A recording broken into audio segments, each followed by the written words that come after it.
+6 सिला। हमने सिर्फ सोडियम को पोटेशियम से रिप्लेस किया ही क्यों? हम सोडियम डाइक्रोमेट ही यूज कर लेते। तो उसका रीजन है कि this is going to be more soluble. ये ज्यादा ही खुला हुआ सा है, इसके क्रिस्टल्स नहीं बना पाते हम, और ये क्रिस्टल्स है। आपको पोटेशियम डाइक्रोमेट मार्केट में अगर सेल आउट करना है तो सॉल्युबल कंपाउंड तो लिक्विड से स्टेट में फ्लोट करेगा। तो लिक्विड स्टेट में आप उसे मार्केट में सेल आउट करोगे तो it will be cumbersome to handle it. इसको एक जगह से दूसरी जगह ले जाना, पहुंचाना सब मुश्किल हो जाएगा, टैंकर यूज करने पड़ेंगे। अगर ये क्रिस्टल बन जाएगा तो डिब्बियों में पैक हो सकता है, आराम से जहां मर्जी सॉलिड को जहां मर्जी कैरी कर लो। ठीक है, तो हमने ऑरेंज क्रिस्टल्स बना दिए। ये क्रिस्टल्स जो है इनको कैरी करना, इनको हैंडल करना, इनको वेइंग करना, इनको सॉल्यूशन बनाना, ये सब आसान हो जाएगा as compare to the liquid state, क्योंकि ये बहुत घुले से हुए हैं, सॉल्युबल स्टेट में मिलते हैं, पानी से अलग नहीं कर पाओगे आप। इसलिए better answer is orange crystals we can prepare. ठीक है, तो आपसे पूछ सकते हैं कि सोडियम डाइक्रोमेट और पोटेशियम डाइक्रोमेट में फर्क ही क्या है? क्रोमियम दोनों में +6 है, दोनों ही Cr2O7 है, तो फिर हमें सोडियम डाइक्रोमेट से काम चला लेते हैं, हमें पोटेशियम डाइक्रोमेट की जरूरत क्यों है? तो रीजन क्या है? Sodium dichromate is more soluble, not precipitated out. हमें प्रेसिपिटेट चाहिए थे, इसलिए हमने इसको क्या बनाया? Potassium dichromate. Got it? Preparation समझ आ गई? 3 स्टेप है। पहले स्टेप में sodium carbonate with oxygen we have treated it. Second step में आपने सल्फ्यूरिक एसिड से उसको डाइक्रोमेट बनाया, और थर्ड स्टेप में KCl यूज करके उसको रिप्लेस किया। Sodium is replaced by potassium.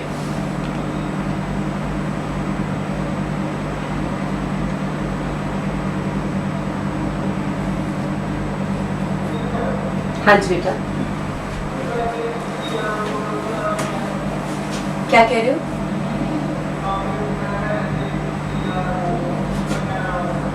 Chromate, sodium chromate, this is sodium chromate, और वो डाइक्रोमेट था। अब इंपॉर्टेंट सा क्वेश्चन यहां से एक बनता है, वो ये कि CrO4 2 नेगेटिव और Cr2O7 2 नेगेटिव, इन दोनों में क्या कन्वर्जन का कंसेप्ट होगा? ये येलो है और वो ऑरेंज।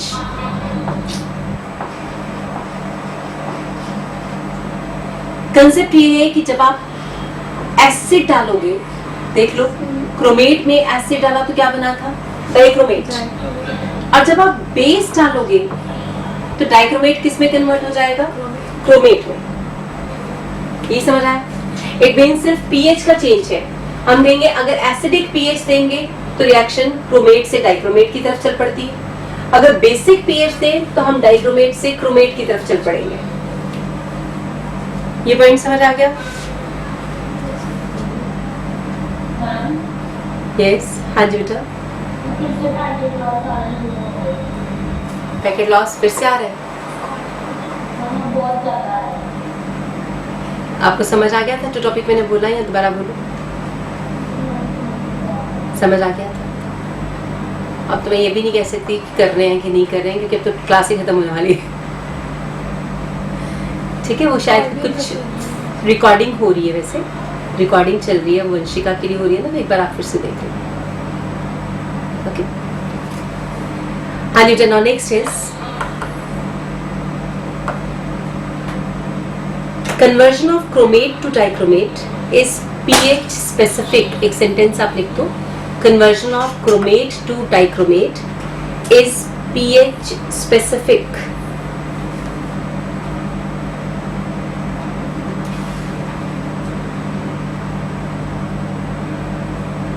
क्लियर है?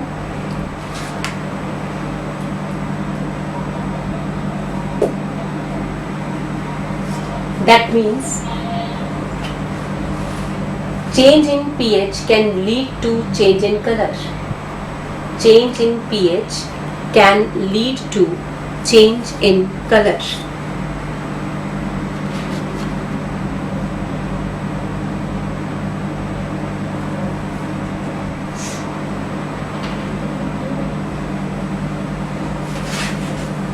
Next point. Potassium dichromate is a very good oxidizing agent. Potassium dichromate is a very good oxidizing agent.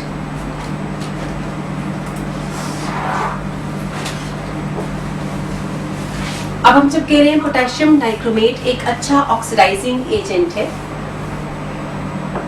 तो it is Cr2O7 2 negative. It is converted to chromium 3 positive. यहाँ पे ये D0 था और अब ये D3 है। ये कन्वर्जन होती है एसिडिक मीडियम में, यानी कि मैं इसको बैलेंस करूं तो मेरे पास आएगा 14H पॉजिटिव। इस रिएक्शन का E0 रिडक्शन 1.33 वोल्ट है और यहाँ क्रोमियम 6 इलेक्ट्रॉन्स गेन कर रहा था। इन्हें ये कह सकते थे कि क्रोमियम ने 6 इलेक्ट्रॉन्स गेन किए हैं और उससे क्रोमियम 3 पॉजिटिव बना। रीजन आपको लास्ट क्लास में भी बताया था कि क्रोमियम का 3 पॉजिटिव बहुत स्टेबल होता है। T2G half filled T2G configuration. It means dichromate जो है वो कोशिश करेगा कि वो क्रोमियम 3 पॉजिटिव में कन्वर्ट हो जाए, लेकिन उस कन्वर्जन के लिए हमें कौन सा मीडियम चाहिए? Acidic medium. और पोटेंशियल है 1.33। आपको पता है more is the reduction potential, better is the oxidizing agent. यहाँ तक क्लियर है? अगर ये अच्छा ऑक्सीडाइजिंग एजेंट है तो ये किस किस को कैसे कैसे कन्वर्जन्स में कन्वर्ट कर सकता है, दैट इज इंपॉर्टेंट। मैं 2 कंसेप्ट सिखा रही हूँ, इसको ध्यान से सीख लो। मान लो मैंने आपसे कहा ये एग्जाम्पल 1 है, मैं एक सिखाऊंगी एग्जाम्पल, बाकी मैं लिख दूंगी, आप खुद रिएक्शंस बना सकते होगे, ठीक है? मान लो आपसे कहा जाए कि potassium dichromate plus sulphuric acid, तो हम कहेंगे दोनों रिएक्ट करेंगे तो बनेगा K2SO4 plus Cr2SO4 whole thrice plus water plus nascent oxygens. Balance करें तो सल्फेट हो गया 3 और 1 4, 4 वाटर 8, बैलेंस हुआ K2Cr2O7 सल्फेट 3 और 1 4 4 4, 3 ऑक्सीजन्स आर नेसेंट। यहाँ पे 3 नेसेंट ऑक्सीजन प्रोड्यूस हो रही हैं जो किसी की भी क्या कर सकते हैं? ऑक्सीडेशन। ठीक है, आप जरा देखो, अगर उस नेसेंट ऑक्सीजन से मैंने किसी की ऑक्सीडेशन करनी है तो मुझे दिया गया ऑक्सैलिक एसिड H2C2O4। मैंने आपसे कहा बेटा ये 3 नेसेंट ऑक्सीजन जो आपके पास बनी है इनको इसमें डाल देते हैं, तो ऑक्सैलिक एसिड अपना प्रोडक्ट बनाएगा कार्बन डाइऑक्साइड एंड वाटर। यहाँ पे नेचुरल है 2 कार्बन डाइऑक्साइड बनना चाहिए और 1 ऑक्सीजन यूज हुआ, मेरे ख्याल से बैलेंस्ड है, देख लो। ठीक है, बैलेंस्ड हो गया। नीचे वाली रिएक्शन को आपको 3 से मल्टीप्लाई करना पड़ेगा और फिर आप दोनों को ऐड कर दोगे। तो इसका मतलब potassium dichromate nascent oxygen produce करता है, इसलिए वो किसी भी कंपाउंड की ऑक्सीडेशन कर सकता है, जैसे आप पहले करते थे वैसा ही सेम। लेकिन शॉर्टकट ये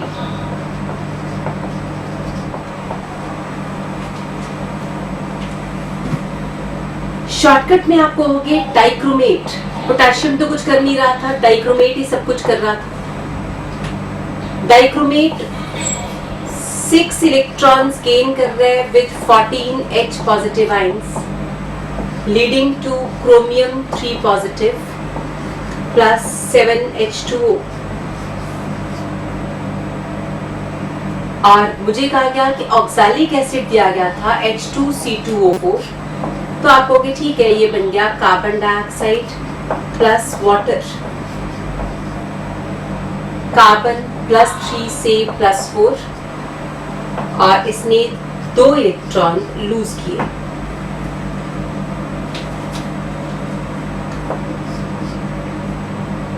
बैलेंस्ड नेचुरल है, 2 इलेक्ट्रॉन लूज किए, ऊपर वाला 6 गेन कर रहा है, नीचे वाला 2 लूज कर रहा है, तो 3 से मल्टीप्लाई कर दो और ऐड करो तो आपकी रिएक्शन बनी dichromate Cr2O7 2 negative plus 3H2C2O4 gives 2 chromium 3 positive plus 10H2O plus 6 carbon dioxide.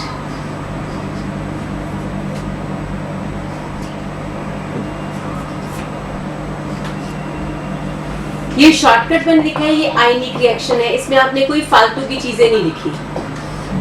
ये हमने नहीं लिखा सल्फेट भी था, हमने नहीं लिखा पोटेशियम भी था, हम उन सारी चीजों को बीच में से कैंसिल कर गए।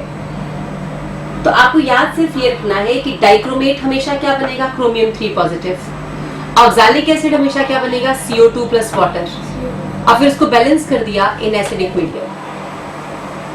ठीक है, दोबारा बोल रही हूँ, डाइक्रोमेट हमेशा क्रोमियम बनेगा 3 पॉजिटिव, और ऑक्सैलिक एसिड हमेशा क्या बनेगा, कार्बन डाइऑक्साइड एंड वाटर, और उसको फिर बैलेंस किस में किया है, एसिडिक मीडियम में। ठीक है, ये रिएक्शन ये भी लिख सकते हो आप, ये रिएक्शन पूछा है तो ये भी लिख सकते हो। यानी आपने दोनों ही केसेस में ये प्रूव किया कि पोटेशियम डाइक्रोमेट एक ऑक्सीडाइजिंग एजेंट है। आप जरा फिर से देख लो एक बार, अगर मैं बोलूं कि dichromate, potassium dichromate can oxidize ferrous sulphate, तो मेरी बात ध्यान से सुनोगे फिर आपको समझ में आ जाएगा क्या करना है। वो आपसे पूछेंगे इसकी रिएक्शन लिख के बताओ। आपने पोटेशियम डाइक्रोमेट नहीं उठाना, आप लिखोगे Cr2O7 2 नेगेटिव, बस के मत उठाओ, उसे छोड़ दो वहीं पर। और फेरस सल्फेट में से सल्फेट मत लो, आप सिर्फ फेरस लो, क्योंकि सल्फेट की कभी ऑक्सीडेशन होती नहीं है। ठीक है, अब बताओ प्रोडक्ट क्या होंगे, डाइक्रोमेट से क्या बनेगा, क्रोमियम 3 पॉजिटिव, और फेरस की ऑक्सीडेशन से क्या बनता है, फेरिक। ठीक है, अब इसको बैलेंस करना है इन एसिडिक मीडियम। अब आपको इसको एसिडिक मीडियम में बैलेंस करना था। फेरस से ferric 1 electron, chromium 3 positive 6 electrons, cross multiply the number, add water, reaction will be balanced.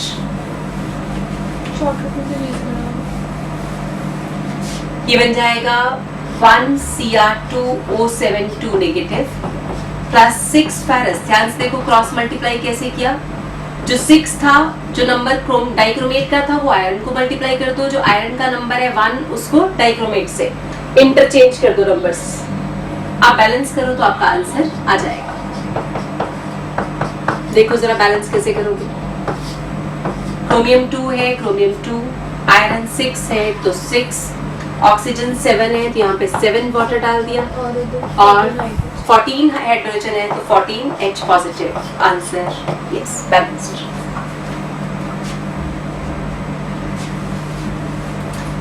अगर आपको ये समझ आ गया है तो आप मुझे करके बताओ, potassium dichromate can oxidize stannous to stannic,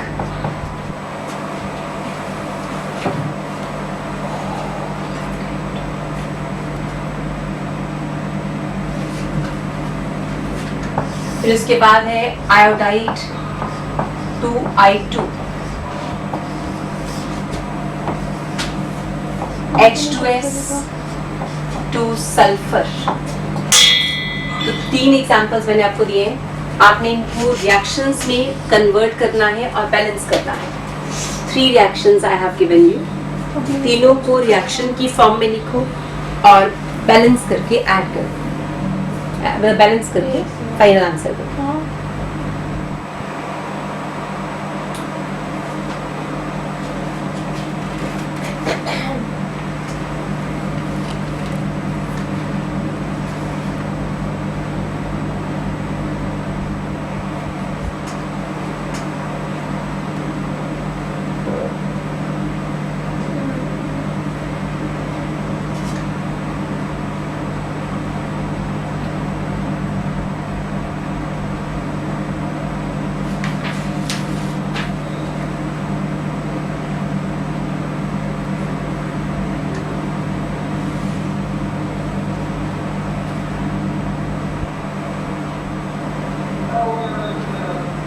तीन हो गई।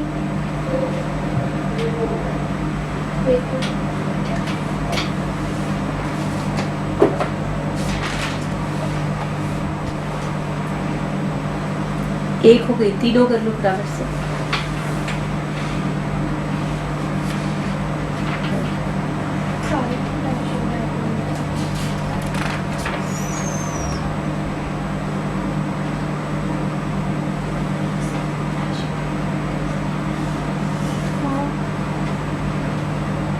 कोई क्लास है ना सर?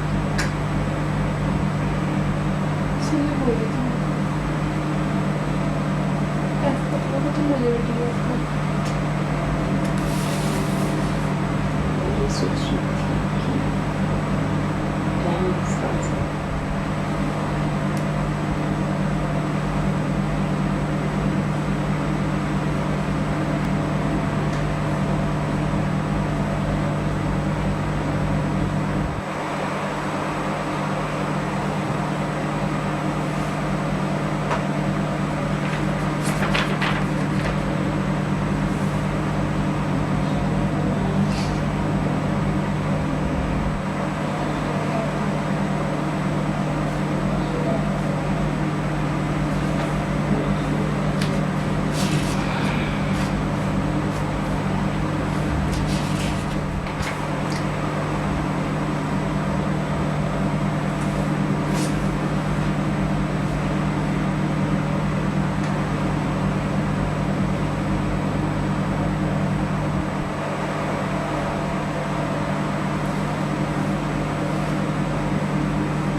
चंदन हो गया?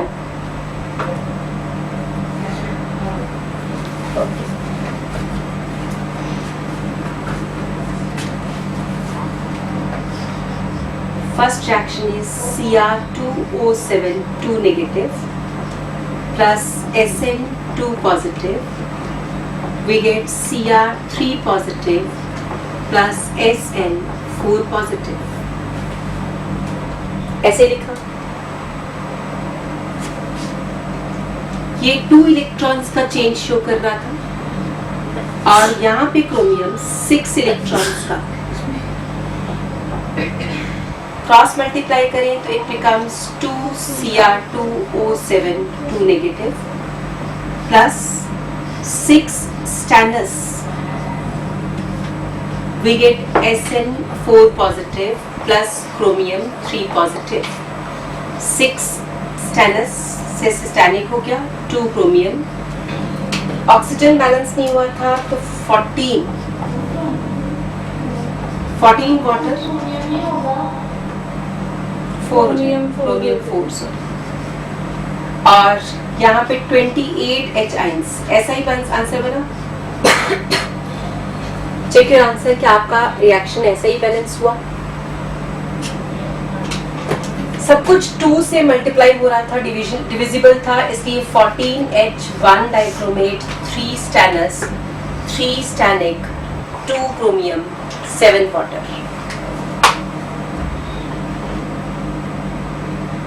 बताओ जी, समझ आया सबको? Got it? हाँ जी बच्चे, समझ आ गया? आयोडाइड टू आयोडीन, इसमें आपने लिखा होगा Cr2O7 2 negative plus I negative gives Cr3 positive plus I2। Natural balance करेंगे तो ये बैलेंस्ड हो जाएगा।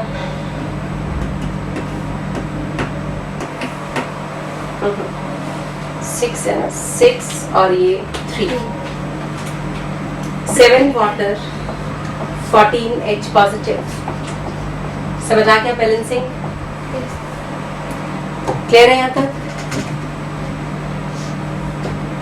H2S2 सल्फर यानी Cr2O7 2 नेगेटिव प्लस H2S। कौन बताएगा इसकी balancing? Raise your hands please. Who has done? Okay, बस इतने लोगों ने किया, बाकी सबने भी नहीं किया। प्रभजोत बोलो बेटा।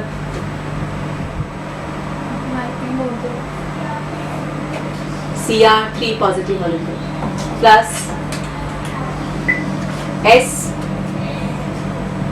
आप बताओ क्या क्या किया?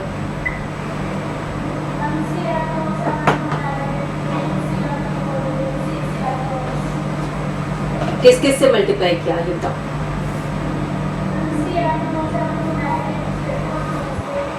इसको 2 से और इसको 6 से। ठीक है, फिर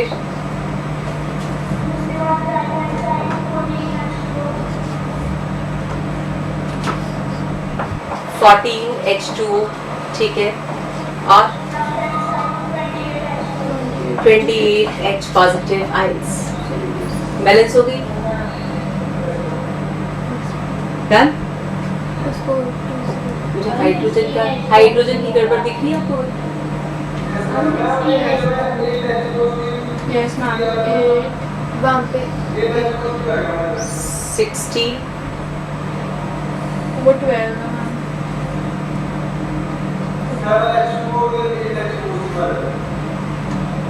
यहाँ पे 6 हाइड्रोजन थे। मैम इसको अभी तक आपने पहले इतना बताया, अब पहले इसकी हाइड्रोजन की प्रज्वलित हाइड्रोजन चेक करो बेटा। 6 क्रोमियम बैलेंस्ड है और सल्फर बैलेंस्ड है, लेकिन ऑक्सीजन बैलेंस्ड नहीं था।